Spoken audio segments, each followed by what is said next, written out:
Sea pens, sea sanctuaries. You may have heard of this concept or seen people commenting and sharing, empty the tanks and release and retire whales and dolphins into a marine sanctuary to live out the rest of their days, right? Not quite. Over the next 2 videos, I'll be diving into 10 reasons why sea sanctuaries may not be the most viable way of housing marine mammals. If you're someone who hasn't thought too much beyond the initial enthusiasm for supporting whale and dolphin welfare, you may be under the impression that releasing and retiring marine mammals is a straightforward logistical solution to the animals' current lives within captive facilities. So, if you fancy getting deep into the nitty-gritty details with me, then keep on watching.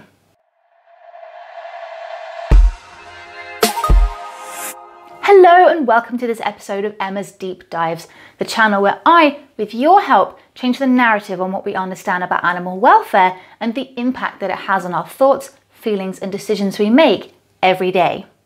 For those of you who are new, my name is Emma and I have specialised in animal welfare science, conducted research on bottlenose dolphins and have direct industry experience across marine mammal facilities. So, I feel it's my duty as a science communicator to correctly inform you on what the current state of reality is when it comes to marine sanctuaries and where the future may or may not reside. Some of you may not agree with what I say, and that's okay, but please understand that the information that I'm giving is based on peer-reviewed science and mine and other scientists and professionals' experience in the animal care and research field. So the area I'm going to go into first is about the managemental decisions and substantial oversight of certain issues. So let's start with reason number 1. Sea pens cost too much money for their proposed business models. To me, this is the most prohibitive reason why sanctuaries won't work, certainly in the long term. Most zoos and aquariums operate as a for-profit or as a not-for-profit, but either way, they need to make enough money to manage all the overhead costs of looking after the animals. The way that most will make money is from guest admissions, guest interaction programs or demonstrations, merchandise, annual memberships, government funding, tax levies if they're a not-for-profit, public donation, and education camps, just to name a few. Once you start breaking down the overhead costs, they start racking up massively, which is why if you ever go to an animal attraction, you might suck your teeth at the price of the ticket. But this has to cover the costs of the buildings, maintenance, utilities such as electricity and water, making sure that all the spaces are kept safe for the animals and the public, feeding the animals, veterinary care, particularly those specialised in exotic and marine mammal medicine, salaries for animal care and training staff, management, guest services staff, cleaners, etc., who all, in my opinion, don't get paid enough anyway for the work that they do. Oh, outreach programs, education costs, and not to mention the costs of buying the land and building the physical infrastructure. This can cost in the region of tens of millions, if not more, for zoos per year, of course depending on their size and the collections of the animals that they have.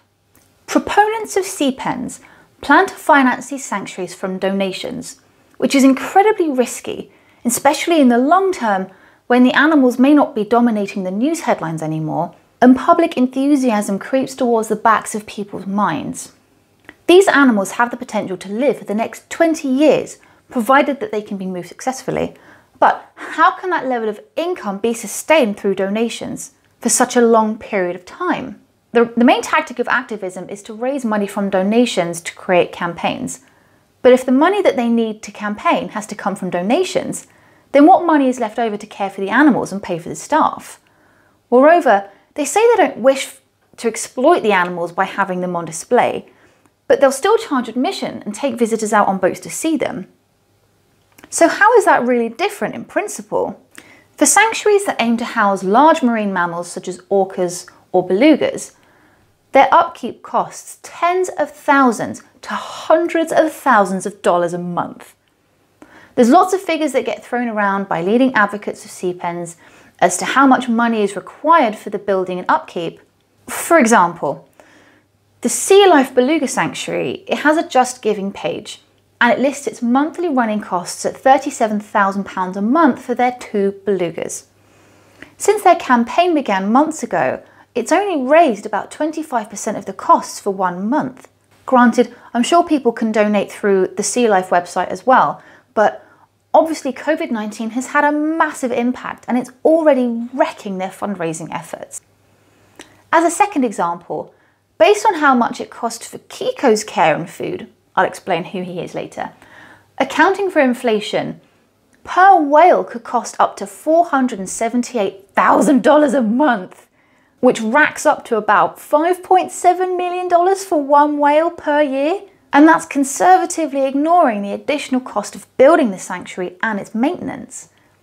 In stark contrast, the Whale Sanctuary Project's budget predictions suggest a much lower monthly cost of just $27,000 per whale after the $15 million it would take to build. Now, these are conservative takes based on the numbers provided by the collaborators on the Whale Sanctuary Project, and even they can't agree on the budget. Any business model that has such a large disparity between the potential costs of a project, I mean that is a large disparity, would be unlikely to attract investors if it was a normal business venture. Numbers are about as hot as a mild korma, so I'm out. If there's a significant loss of revenue through a drop in donations, as we're already seeing with the Beluga Sanctuary, then the first thing that will suffer is animal welfare, directly or indirectly as a result. Reason number 2. Location, location, location. I must explain that there are currently 3 sea pen sanctuaries in the making. There's a dolphin pen in Bali, part of the Dolphin Project, the Sea Life Beluga Sanctuary in Iceland, and the Whale Sanctuary Project in Canada. Location is another touchy subject when brought up with advocates. Now, the location for the Whale Sanctuary Project being started in Nova Scotia was settled upon after researching and surveying hundreds of locations for 2 years. That's an awful lot of unsuitable spaces for not many animals, with their current estimates being based on just 6 to 8 whales. There's over 3,000 marine mammals in captivity. There's simply not enough suitable locations to relocate them if the future of captivity lies with sea pens. The bay being used in Iceland to relocate the 2 belugas has already seen enormous issues with harsh Icelandic weather. And now those 2 whales are back inside tanks to wait out the winter. Also, the only way to get to the island where the animals are is by ferry or by plane from the mainland, which brings up other issues as well, such as accessibility. Now, if these areas are too remote, it makes the prospect of acquiring emergency assistance from marine mammal veterinarians very difficult if they're needed, especially if the area is blocked off due to ice or snow or treacherous weather. Now, the belugas are located here. How is a vet supposed to make a potential emergency visit in the middle of winter? Also, if these sea pens are so remote, in order to keep the animals protected from anthropogenic or human-based interference, it suddenly makes it far less accessible for the average family of holidaygoers who may not be able to afford a trip to rural Canada, Iceland or Bali. The whole point of showcasing animals to people in person is to develop long-lasting connections that lead to positive behavioural change in humans, and preferably lots of them, not just the privileged few that can afford to see them. So what's the alternative to that? You could put them in open water much closer to built-up coastal areas, but the dangers of that are more pollution, more plastic, more noise, and more people. So they're almost caught between a rock and a hard place. If the plan is to create X number of sea pens moving forward, establishing enough appropriate locations with suitable accessibility is an issue that's unlikely to be resolved anytime soon. Reason number 3 is the issue of transport, which is related to location and cost. Preparing the animals for transport and the logistics involved in moving such large aquatic species is undeniably expensive and not without significant risks. Transport costs are estimated to be at least $200,000 for each animal, so cargo planes will most likely have to be donated in order just to keep the costs down. The animals also need to be physically and mentally prepared for months in advance to reduce the impact of stress in being moved, stretchered, confined and flown halfway across the world. After all this, there's still no guarantee of how that animal might react to such a new environment. Reason 4. Obligation. The difficulty with this is that no facility is actually under any obligation at all to hand their animals over to sea pen advocates.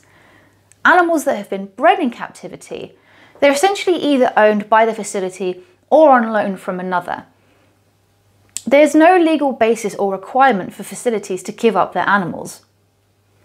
What I predict might happen though is now that the France ban has officially outlawed the breeding and keeping of marine mammals within the next 7 to 10 years, by the time that Marineland Antibes has to relinquish their orcas, if they haven't already been agreed upon to be split up and moved to other facilities, sea pen advocates may try and get their hands on these animals. But until then, they don't actually have any animals to put into sea pens. So they're planning to spend all of this money, but to me it looks like they're just putting the cart before the horse. Reason 5. Management. Now, some of the issues that I talk about, it could be mitigated if the management of these places was truly made up of scientific experts in marine mammal management, care, veterinary medicine, and marine mammal training and behaviour. Those who are in charge of sea pen projects consist of people who warp scientific literature and romanticise the animal's freedom rather than truly focusing on what's best for the specific animals. None of these people have overseen the direct management of captive animals in recent decades. Some may be experts in the study of wild animals, or even dead animals, but mistakenly assume that their welfare needs are the same in captivity. Well, maybe not the dead ones. Because they disregard the importance of training for these specific animals, as they deem it immoral and fulfilling no purpose, they will inadvertently compromise the welfare of the animals that they have the intention of protecting. The care of any large animal takes tremendous amounts of time, personal sacrifice, physical fitness, and emotional strength and stability. The scientists and advocates in charge of these projects are highly unlikely to be able to give all that is required of people in order to directly tend to the animal's care and welfare needs. That is the purpose of having animal trainers in marine parks. Am I saying that these people don't care about their cause and haven't sacrificed a great deal to get to this point? No, of course not. But I don't believe that the skills that they are offering are entirely fit for purpose. Many of the people involved in the whale sanctuary project oversaw the mismanagement and failed release of Kiko.